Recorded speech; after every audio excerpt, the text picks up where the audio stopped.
Viewers welcome back to program. Viewers ਹੁਣ ਆਪਾਂ ਆਪਣੇ ਪ੍ਰੋਗਰਾਮ ਹੋਰ ਅੱਗੇ ਵਧਾਉਂਦੇ ਹਾਂ ਅੱਜ ਦੇ ਥਰਡ ਵਾਲੇ ਇਸ਼ੂ ਦੇ ਨਾਲ ਕਿ ਕਿਸ ਤਰ੍ਹਾਂ ਜਰਮਨ ਸਰਕਾਰ ਨੇ ਇੱਕ 100 ਸਾਲਾ ਬੁੱਢੇ ਨਾਜ਼ੀ ਦੇ ਖਿਲਾਫ ਮੁਕੱਦਮਾ ਫਾਈਲ ਕਰਦਿਆਂ ਉਸ ਤੇ 3518 ਦੋਸ਼ ਲਗਾਏ ਹਨ ਕਿ ਕਿਵੇਂ ਉਹਨੇ 75 ਸਾਲ ਪਹਿਲਾਂ ਦੂਸਰੇ ਸੰਸਾਰ ਜੰਗ ਦੌਰਾਨ ਯਹੂਦੀਆਂ ਤੇ ਜ਼ੁਲਮ ਕੀਤੇ ਸਨ।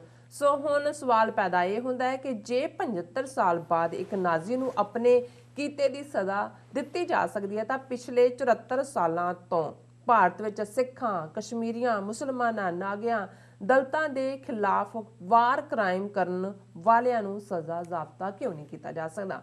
ਸੋ ਇਸ ਬਾਰੇ ਆਪਾਂ ਵਿਚਾਰ ਚਰਚਾ ਕਰਨ ਜਾ ਰਹੇ ਹਾਂ। ਸੋ ਅਸੀਂ ਚਾਹਾਂਗੇ ਕਿ ਤੁਸੀਂ ਨਾਲ ਇਸੇ ਤਰ੍ਹਾਂ ਹੀ ਬਣੇ ਰਹਿਣਾ। ਦੇਖਣ, ਸੁਣ ਲਿਆ, ਲਿਖਣ ਲਈ ਤੁਹਾਡਾ ਸਭ ਦਾ ਬਹੁਤ ਬਹੁਤ ਸ਼ੁਕਰੀਆ ਜੀ। ਡਾਕਟਰ ਸਾਹਿਬ ਕੀ ਕਹਿਣਾ ਚਾਹੋਗੇ ਇਸ ਮੁੱਦੇ ਬਾਰੇ? ਦੇਖੋ 18ਵੀਂ ਸਦੀ 'ਚ ਜਿਹੜੀ ਇਨਡਿਸਕ੍ਰਿਮੀਨੇਟ ਕਿਲਿੰਗ ਹੁੰਦੀ ਸੀ, ਜਿਹਦੇ 'ਚ ਬੀਬੀਆਂ, ਬੱਚੇ, ਬਜ਼ੁਰਗ ਉਹਨਾਂ ਨੂੰ ਵੀ ਮਾਰਨਾ, ਉਹਦੇ ਲਈ ਲਫ਼ਜ਼ ਸਾਡੇ ਇਤਿਹਾਸ ਦੇ ਵਿੱਚ ਘੱਲੂਘਾਰਾ ਅਸੀਂ ਇਸਤੇਮਾਲ ਕੀਤਾ ਜਾਂ ਉਹਨੂੰ ਕੋਇਨ ਕੀਤਾ ਜੀ। 20ਵੀਂ ਸਦੀ ਦੀ ਦੁਨੀਆ 'ਚ ਬਹੁਤ ਸਾਰੇ ਲਫ਼ਜ਼ ਖਾਸ ਤੌਰ 'ਤੇ ਨਾਜ਼ੀ ਜਰਮਨੀ ਔਰ ਮੁਸੋਲਿਨੀ ਦੇ ਜ਼ੁਲਮਾਂ ਦੇ ਵੇਲੇ ਜਿਹੜਾ ਯਹੂਦੀਆਂ ਦਾ ਖਾਸ ਤੌਰ 'ਤੇ ਨਰਸੰਹਾਰ ਹੋਇਆ, ਉਸ ਦੇ ਲਈ ਲਫ਼ਜ਼ ਹੋਲੋਕਾਸਟ ਇਸਤੇਮਾਲ ਕੀਤਾ ਗਿਆ। ਫਿਰ ਅਸੀਂ ਰਵਾਂਡਾ ਔਰ ਬੋਸਨੀਆ ਔਰ ਉਹਦੇ ਹਵਾਲੇ ਤੱਕ ਪਹੁੰਚਦੇ ਹਾਂ, ਦੇਖਦੇ ਹਾਂ ਕਿ ਐਥਨਿਕ ਕਲੀਨਜ਼ਿੰਗ ਔਰ ਜੈਨੋਸਾਈਡ ਇਹ ਲਫ਼ਜ਼ ਵੀ ਜਿਹੜੇ ਨੇ ਕਾਫੀ ਇਸਤੇਮਾਲ ਹੋਏ। ਸੋ ਨਾਜ਼ੀਆਂ ਨੇ ਬੜੇ ਸਿਸਟਮੈਟਿਕ ਢੰਗ ਨਾਲ ਜਿਪਸੀਆਂ ਦੀ, ਯਹੂਦੀਆਂ ਦੀ ਔਰ ਹੋਰ ਵੀ ਮਾਈਨੋਰਟੀਜ਼ ਦੀ ਜਿਹੜੀ ਆ ਉਹ ਨਸਲਕੁਸ਼ੀ ਕੀਤੀ। ਲਫ਼ਜ਼ ਨਸਲਕੁਸ਼ੀ ਜਿਹੜਾ ਇਹ ਸਾਡੇ ਖਿੱਤੇ ਦਾ ਹੀ ਲਫ਼ਜ਼ ਹੈ ਕਿ ਇੱਕ ਨਸਲ ਹੀ ਮਾਰ ਮੁਕਾਣੀ ਅੱਗੋਂ, ਜਿਹਨੂੰ ਕਹਿੰਦੇ ਨੇ ਬੀਜਨਾਸ ਕਰਨਾ। ਹੁਣ ਇੱਕ ਖਬਰ ਦੇ ਹਵਾਲੇ ਨਾਲ ਤਾਂ ਮੈਂ ਗੱਲ ਕਰਾਂਗਾ ਕਿ ਕਿਵੇਂ 100 ਸਾਲਾ ਬੁੱਢਾ ਨਾਜ਼ੀ ਜਿਹਨੂੰ ਜਰਮਨ ਦੀ ਗੌਰਮੈਂਟ ਨੇ 3518 ਕਾਊਂਟਸ ਉਹਦੀ ਚਾਰਜ ਸ਼ੀਟਸ ਕੀਤੇ ਨੇ, ਕਿ ਕਿਵੇਂ 75 ਸਾਲ ਪਹਿਲਾਂ ਜਦੋਂ ਕਿ ਉਹ ਕੰਸਨਟ੍ਰੇਸ਼ਨ ਕੈਂਪ ਦਾ ਇੰਚਾਰਜ ਸੀ, ਉਹਨੇ ਕੀ ਰੋਲ ਅਦਾ ਕੀਤਾ। ਔਰ ਜੱਜਾਂ ਨੇ ਉਹਦੇ 'ਚ ਕਿਹਾ, ਉਹਨਾਂ ਦੀ ਹਕੂਮਤ ਨੇ, ਕਿ ਜਿਹੜੇ ਵਾਰ ਕ੍ਰਾਈਮਸ ਕੀਤੇ ਨੇ ਇਹਨਾਂ ਦੇ ਲਈ ਉਮਰ ਕੋਈ ਨਹੀਂ, ਕਿਉਂਕਿ ਇੱਕ ਹਿਊਮੈਨੀਟੇਰੀਅਨ ਆਸਪੈਕਟ ਹੁੰਦਾ ਹੈ ਕਿ ਜੀ ਬੁੱਢਾ ਹੋ ਗਿਆ ਹੁਣ 100 ਸਾਲ ਦਾ, ਹੁਣ ਜਾਣ ਦਿਓ। ਉਹਨੇ ਕਿਹਾ ਨਹੀਂ, ਇਹ ਜਿਹੜਾ ਰੋਲ ਹੈ ਜੋ ਨਿਭਾਇਆ ਹੋਇਆ ਇਹਦੇ ਲਈ ਜਿਹੜਾ ਉਹ ਅਖੀਰ ਇੱਕ ਸਾਹ ਵੀ ਰਹੇ ਫਿਰ ਵੀ ਸਜ਼ਾ ਦਾ ਹੱਕਦਾਰ ਹੈ। ਔਰ ਕਿਉਂਕਿ ਅਸੀਂ ਵੀ ਇਹ ਲਫ਼ਜ਼ ਜਦੋਂ ਹੁਣ ਇਹ ਕਹਿੰਦੇ ਹਾਂ ਕਿ ਭਾਈ ਇਹ ਜੋ ਕਿਸਾਨਾਂ ਦੇ ਨਾਲ ਹੋ ਰਿਹਾ, ਜ਼ਮੀਨਾਂ ਖੋਹੀਆਂ ਜਾ ਰਹੀਆਂ ਨੇ ਸਿੱਖਾਂ ਦੀਆਂ, ਇਹ ਇਕਨੋਮਿਕਲ ਜੈਨੋਸਾਈਡ ਹੈ। ਹਾਲਾਂਕਿ ਜੀਨ ਦੇ ਨਾਲ ਨਸਲ ਨੂੰ ਮਾਰਨ ਨੂੰ ਹੀ, ਫਿਜ਼ੀਕਲ ਕਿਲਿੰਗ ਨੂੰ ਵੀ ਬਹੁਤੇ ਜੈਨੋਸਾਈਡ ਕਹਿੰਦੇ ਨੇ, but over A period of time historical, statistical ਜੇ ਕਿਸੇ ਦੀ ਗਿਣਤੀ ਹੈ, ਜਿਵੇਂ ਭਾਰਤ ਦੇ ਵਿੱਚ ਉਹ ਸਿੱਖਾਂ ਨੂੰ ਵੀ ਨੰਬਰ ਘਟਾ ਦਿੰਦੇ ਨੇ, ਹਿੰਦੂ ਜਿਹੜੇ ਲਿਖਣ ਆਉਂਦੇ ਨੇ ਮਰਦਮਸ਼ੁਮਾਰੀ, ਅਨਪੜ੍ਹਾਂ ਨੂੰ ਉਹਦੇ ਥਾਂ 'ਤੇ ਖਾਨੇ 'ਚ ਹਿੰਦੂ ਲਿਖਿਆ ਹੁੰਦਾ, ਮੁਸਲਮਾਨਾਂ ਦੀ ਗਿਣਤੀ ਉਹਨਾਂ ਨੂੰ ਡੀਫਰੈਂਚਾਈਜ਼ ਕਰ ਰਹੇ ਨੇ। ਸੋ ਸਾਡੇ ਬਹੁਤ ਵਾਰ, ਹਾਲਾਂਕਿ ਅਸੀਂ ਕਾਫੀ ਅਰਸਾ ਪਹਿਲਾਂ ਇਹਨੂੰ ਡਿਸਕਸ ਵੀ ਕੀਤਾ ਸੀ, ਪਰ ਫਿਰ ਵੀ ਜਦੋਂ ਅਸੀਂ ਜੈਨੋਸਾਈਡ ਲਫ਼ਜ਼ ਇਸਤੇਮਾਲ ਕਰਦੇ ਹਾਂ ਜਾਂ ਨਸਲਕੁਸ਼ੀ ਕਰਦੇ ਹਾਂ, ਤੇ ਸਾਡੇ ਵੀਰਾਂ ਨੇ ਲਿਖਿਆ ਪਿਛਲੇ ਦਿਨਾਂ 'ਚ ਕਿ ਵੀ ਇਹਦੇ 'ਤੇ ਤੁਸੀਂ ਥੋੜ੍ਹਾ ਜਿਹਾ ਦੱਸ ਦਿਓ ਤਾਂ ਕਿ ਜਿਹੜੇ ਨਵੇਂ ਜੁੜਦੇ ਨੇ ਉਹਨਾਂ ਨੂੰ ਪਤਾ ਲੱਗੇ। ਕੋਈ ਉਹਦੀ ਸੈੱਟ ਡੈਫੀਨੇਸ਼ਨ ਜਿਹੜੀ UN ਨੇ ਮੰਨੀ ਹੈ, ਡਾਕਟਰ ਸਟੈਨਲੇ ਜਿਹੜੇ ਕਿ ਮੈਰੀਲੈਂਡ ਯੂਨੀਵਰਸਿਟੀ 'ਚ ਪ੍ਰੋਫੈਸਰ ਨੇ, ਉਹਨਾਂ ਦਾ ਇਹਦੇ 'ਤੇ ਪੂਰਾ ਰਾਈਟ ਅਪ ਹੈ। ਔਰ ਉਸ ਡੈਫੀਨੇਸ਼ਨ ਨੂੰ ਜਿਹੜੀਆਂ ਉਹਦੀਆਂ 10 ਸਟੇਜਿਸ ਨੇ, ਕਿਸੇ ਵੀ ਜਿਨ੍ਹਾਂ ਦੀ ਨਸਲਕੁਸ਼ੀ ਫਾਈਨਲੀ ਹੁੰਦੀ ਹੈ, ਹੋਣ ਤੋਂ ਪਹਿਲਾਂ ਕੀ ਅਲਾਮਤਾਂ ਹੁੰਦੀਆਂ, ਜਦੋਂ ਹੋ ਰਹੀ ਹੁੰਦੀ ਹੈ ਫਿਰ ਕੀ ਚੱਲ ਰਿਹਾ ਹੁੰਦਾ ਹੈ, ਅਤੇ ਹੋਣ ਤੋਂ ਬਾਅਦ ਜਿਹੜੀ ਸਟੇਟ ਕਰ ਰਹੀ ਹੁੰਦੀ ਹੈ ਉਹਦਾ ਕੀ ਵਰਤਾਰਾ ਹੁੰਦਾ ਹੈ। ਸੋ ਕੁਇਕਲੀ ਮੈਂ ਇਸ ਦੇ ਉੱਤੇ ਗੱਲ ਕਰਨੀ ਚਾਹਾਂਗਾ। ਜਿਹੜੀਆਂ ਨੇ ਇਸ ਦੇ ਵਿੱਚ 10 ਸਟੇਜਿਸ ਉਹਨਾਂ ਨੇ classification, people are divided into them and us. The main preventive measure at this early stage is to develop universalistic institutions that transcend divisions. ਕਿ ਉਹਨੂੰ ਤੁਸੀਂ we and they, ਕਿ ਜਿਵੇਂ ਹੁਣ ਇਹ ਕਹਿਣਾ ਸਿੱਖਾਂ ਨੂੰ ਆਈਡੈਂਟੀਫਾਈ ਕਰਨ ਲਈ ਤਾਂ ਸਾਡੀ ਪੱਗ ਦਾੜੀ ਇਹੀ ਆਪਣੇ ਆਪ 'ਚ, ਲੇਕਿਨ ਇਹ ਕਹਿਣਾ ਵੀ ਇਹ ਗਦਾਰ ਨੇ, ਇਹ ਮੇਨ ਜਿਹੜੇ ਨੇ ਉਹ ਦੇਸ਼ ਦਾ ਭਲਾ ਨਹੀਂ ਚਾਹੁੰਦੇ, ਦੇਸ਼ ਨੂੰ ਤੋੜਨਾ ਚਾਹੁੰਦੇ ਨੇ। ਸੋ ਇਹ ਪਹਿਲਾਂ ਹੀ ਤੁਸੀਂ ਕਲਾਸੀਫਾਈ ਕਰ ਦਿਓ, ਅਸੀਂ ਤਾਂ ਸ਼ਕਲੋਂ ਹੀ ਕਲਾਸੀਫਾਈ ਹੋ ਜਾਂਦੇ ਕਿ ਇਹ ਵੱਖਰੇ ਨੇ ਔਰ ਇਹ ਸਾਡੇ ਦੇਸ਼ ਦੇ ਆਨਰ ਨੂੰ ਠੇਸ ਪਹੁੰਚਾ ਰਹੇ ਨੇ। ਦੂਸਰਾ symbolisation, when combined with hatred, symbols may be forced upon unwilling members of pariah groups.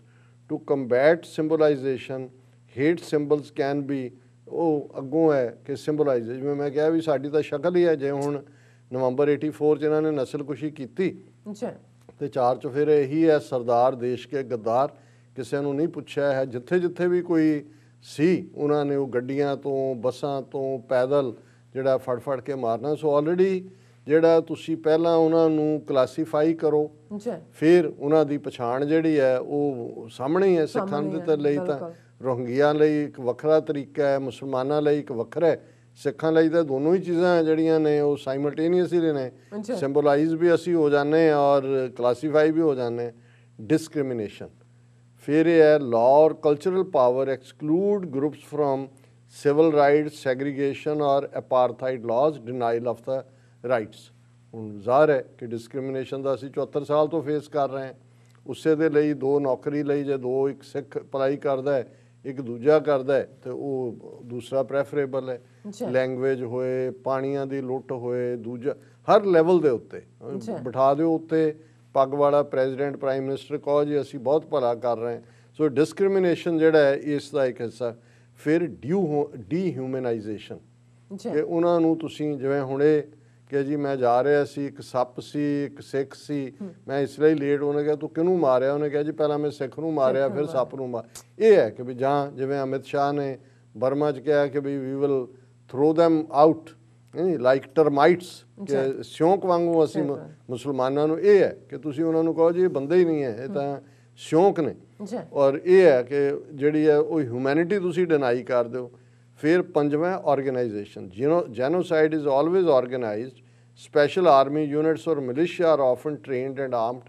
ਹੁਣ RSS ਤੋਂ ਵੱਡੀ ਦੁਨੀਆ 'ਚ ਕੋਈ ਵੀ ਫਾਸ਼ਿਸਟ ਜਮਾਤ ਨਹੀਂ ਹੈ ਕਿ ਕਿਵੇਂ ਉਹਨਾਂ ਨੇ ਮੁਸਲਮਾਨਾਂ ਦੇ ਖਿਲਾਫ ਵਾਇਲੈਂਸ ਕੀਤੀ, ਕਿਵੇਂ ਆ ਕਿਸਾਨ ਮੋਰਚੇ ਦੇ ਦੌਰਾਨ ਕਿਵੇਂ ਇੱਕ ਗਰੁੱਪ ਆ ਕੇ ਸਿੰਘੂ ਬਾਰਡਰ ਦੇ ਉੱਤੇ ਉਹਨਾਂ ਨੇ ਕਿਸ ਕਿਸਮ ਦਾ ਵਰਤਾਰਾ ਕੀਤਾ, ਉਹੀ ਉਹਨਾਂ ਦੇ ਬੰਦੇ। ਸੋ ਕਿਉਂਕਿ ਜੇ ਤੁਸੀਂ ਜੈਨੋਸਾਈਡ ਕਰਨਾ ਹੈ ਤਾਂ ਮਿਲੀਸ਼ੀਆ, ਅੱਜ ਤਾਂ ਹਕੂਮਤ ਉਹਨਾਂ ਦੀ ਹੈ ਔਰ ਮਲੇਸ਼ੀਆ ਜਿਹੜਾ ਹੈ ਉਹਨਾਂ ਦੇ ਨਾਲ ਹੀ ਇਨ ਕਾਹੂਟਸ ਹੈ।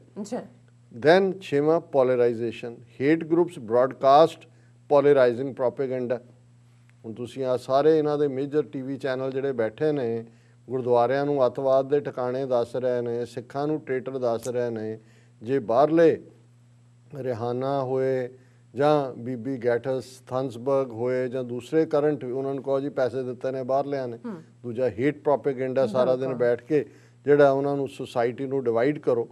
ਫਿਰ 7ਵਾਂ preparation, mass killing is planned, victims are identified and separated out because of their ethnic ਔਰ ਰਿਲੀਜੀਅਸ ਆਈਡੈਂਟੀਟੀ। ਸਿੱਖਾਂ ਦੇ ਮਾਮਲੇ 'ਚ ਤਾਂ ਸ਼ਕਲਾਂ ਹੀ ਨਜ਼ਰ ਆ ਜਾਂਦੀਆਂ ਨੇ। ਔਰ ਇਹ ਵੀ ਜੇ ਇਹ ਰਿਹਾਨਾ ਤੋਂ ਜਾਂ ਸਟੇਟ ਡਿਪਾਰਟਮੈਂਟ ਜਾਂ ਅਮਰੀਕਾ ਇਨਵੋਲਵ ਨਾ ਹੁੰਦਾ, ਇਹ ਪਿਛਲੇ ਹਫਤੇ ਹੀ ਵੀਕਐਂਡ ਤੇ ਇਹਨਾਂ ਨੇ ਜਿਵੇਂ ਕਿੱਲਾਂ ਕੱਢ ਦਿੱਤੀਆਂ ਸੀ, ਬਾਰਡਰ ਲਿਆਂਦੇ, ਦੂਜੇ ਇਹਨਾਂ ਨੇ ਉਡਾ ਦੇਣੇ ਸੀ ਸਾਰੇ, ਜਿਹੜੇ ਨੇ ਚੁਕਾ ਦੇਣੇ ਸੀ। ਉਹਨਾਂ ਨੇ ਕਿਹਾ ਵੀ ਪ੍ਰੈਪਰੇਸ਼ਨ। ਫਿਰ ਹੈ ਪਰਸੀਕਿਊਸ਼ਨ, ਐਕਸਪ੍ਰੋਪਰੀਏਸ਼ਨ, ਫੋਰਸਡ ਡਿਸਪਲੇਸਮੈਂਟ, ਘੈਟੋ ਕੰਸੈਂਟਰੇਸ਼ਨ ਕੈਂਪਸ।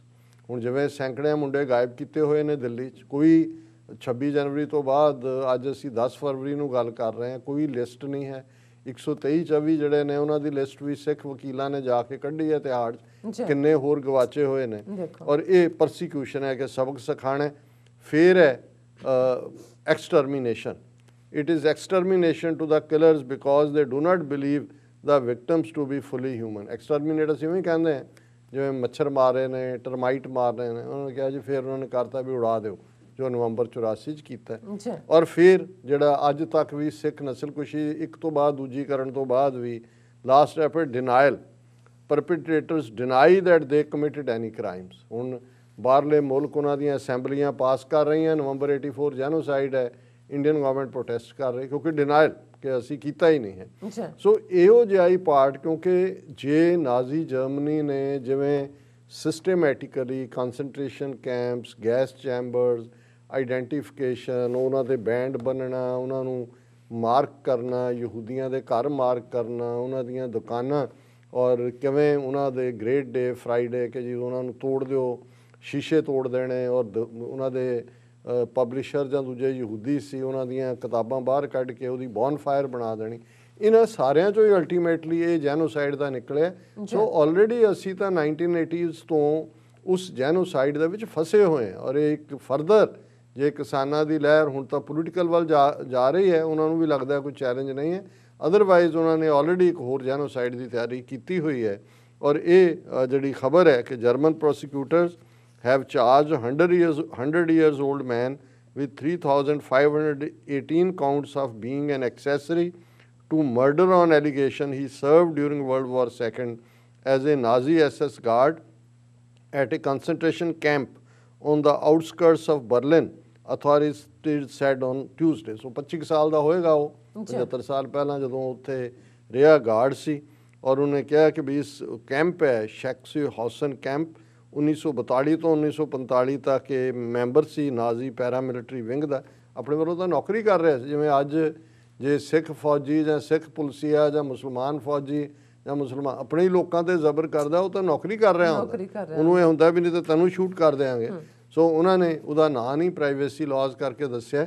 ਔਰ ਇਹ ਜਿਹੜਾ ਉਹਨਾਂ ਨੇ ਕਿਹਾ ਜੀ ਭਾਵੇਂ ਇੱਕ ਆਰਗੂਮੈਂਟ ਸੀ ਕਿ ਐਡਵਾਂਸ ਸਟੇਜ ਹੈ, ਇਹਨੂੰ ਨਾ ਕੀਤਾ ਜਾਏ ਟਰਾਇਲ, ਪਰ ਉਹਨਾਂ ਨੇ ਇਹ ਕਿਹਾ Efraim Zuroff of chief Nazi hunter at Simon Wiesenthal Centre said the two new cases serve as vital reminders to the dangers of anti-Semitism, racism and xenophobia.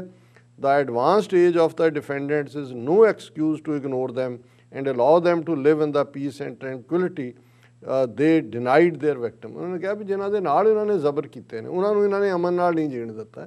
ਇਹ ਭਾਵੇਂ ਇੱਕ ਵੀ ਸਾਰ ਹੈ, ਇਹ ਕੋਈ ਐਕਸਕਿਊਜ਼ ਨਹੀਂ ਹੈ। ਔਰ ਇਹੀ ਜੇ ਇਹਨਾਂ ਨੂੰ ਸਜ਼ਾ ਯਾਫਤਾ ਨਾ ਕੀਤਾ ਜਾਏਗਾ, ਜੋ ਅੱਜ ਚੱਲ ਰਿਹਾ ਹੈ ਰੇਸਿਜ਼ਮ ਜ਼ੀਨੋਫੋਬੀਆ, ਇਹ ਸਾਰਾ ਜਿਹੜਾ ਇਸ ਦੀ ਲਗਾਤਾਰਤਾ ਰਹੇਗੀ।